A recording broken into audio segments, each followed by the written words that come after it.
سوچو، ایک ایسا انسان جو اتنا حیادار تھا کہ فرشتے بھی ان سے حیا کرتے تھے، ایک ایسا شخص جس نے اپنی دولت اسلام پر لوٹا دی لیکن کبھی فخر نہیں کیا، ایک ایسا خلیفہ جس کے گھر کا گھیراؤ کیا گیا مگر اس نے اپنی جان بچانے کے لیے ایک بھی مسلمان کا خون بہانے نہیں دیا، اور پھر وہ قرآن کی تلاوت کرتے ہوئے شہید کر دیے گئے۔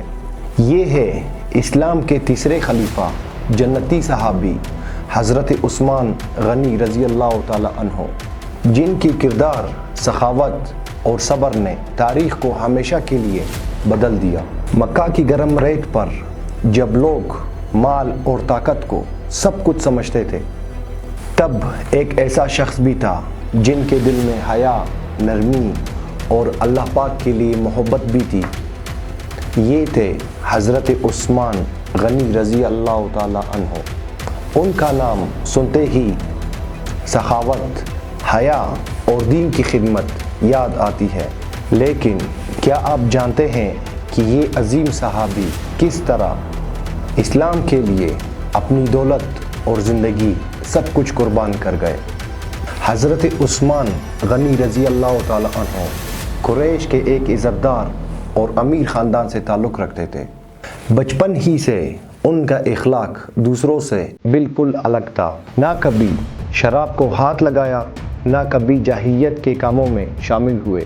لوگ ان کی سچائی اور نرمی کی وجہ سے ان کا بہت احترام کرتے تھے۔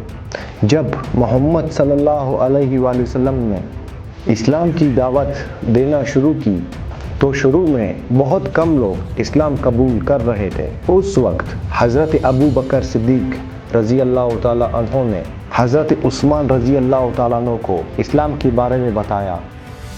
حضرت عثمان رضی اللہ تعالیٰ عنہ نے ذرا بھی دیر نہ کی اور فوراً کلمہ پڑھ کر مسلمان ہو گئے۔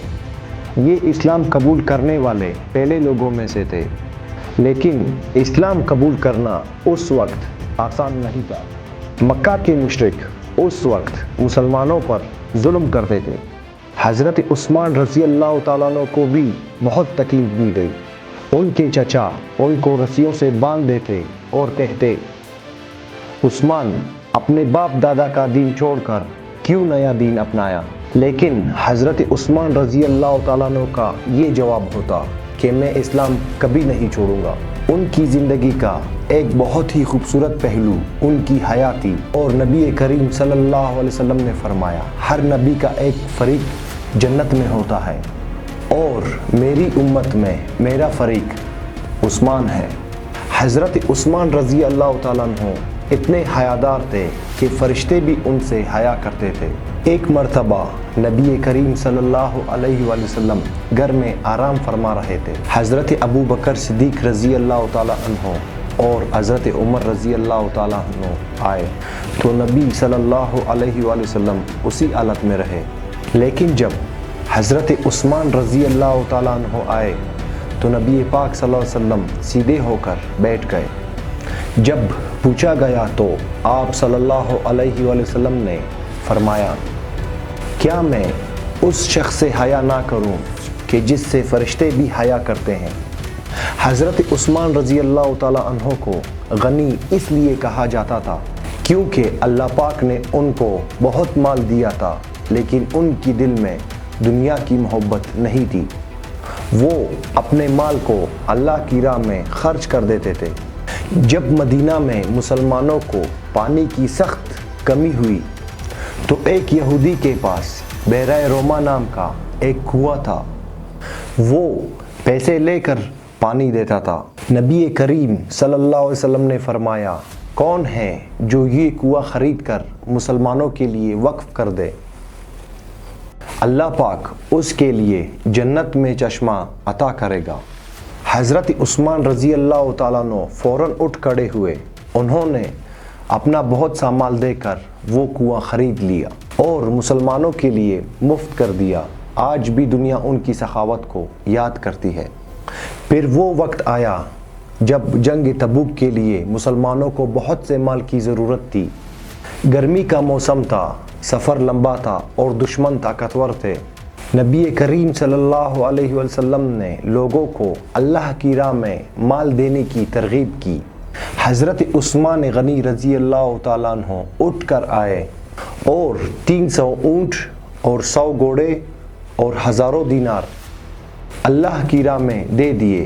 نبی کریم صلی اللہ علیہ وسلم اتنے خوش ہوئے کہ فرمایا آج کے بعد عثمان جو بھی کرے اس کو کوئی نقصان نہیں ہوگا۔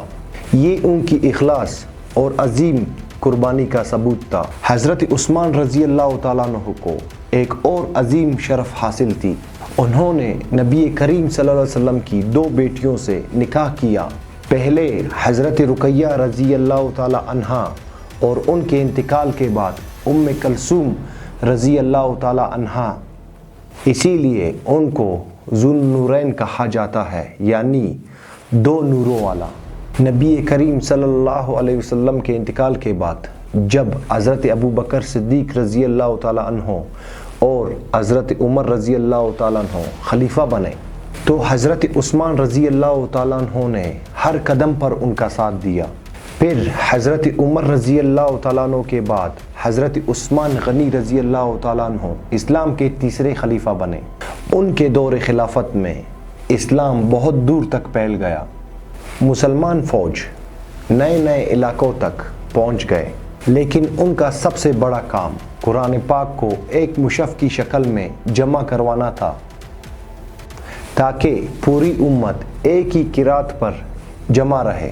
آج جو قرآن پاک پوری دنیا میں پڑھا جاتا ہے اس کی حفاظت میں حضرت عثمان غنی رضی اللہ تعالیٰ عنہ کا بہت بڑا کردار ہے، لیکن وقت کے ساتھ کچھ فتنے کھڑے ہوئے، کچھ لوگوں نے بغاوت شروع کی۔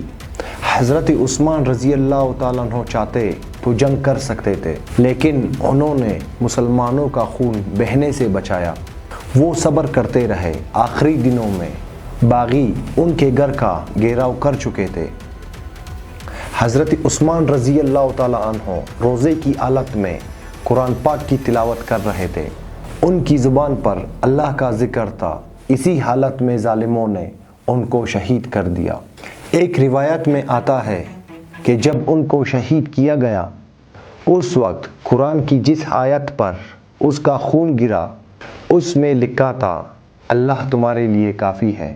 حضرت عثمان رضی اللہ تعالیٰ عنہ کی زندگی ہمیں سکھاتی ہے کہ اصلی کامیابی مال جمع کرنے میں نہیں بلکہ اللہ کے راہ میں خرچ کرنے میں ہے۔ ان کی حیا، صبر اور سخاوت اور دین سے محبت آج ہر مسلمان کے لیے روشنی کی مینار ہے۔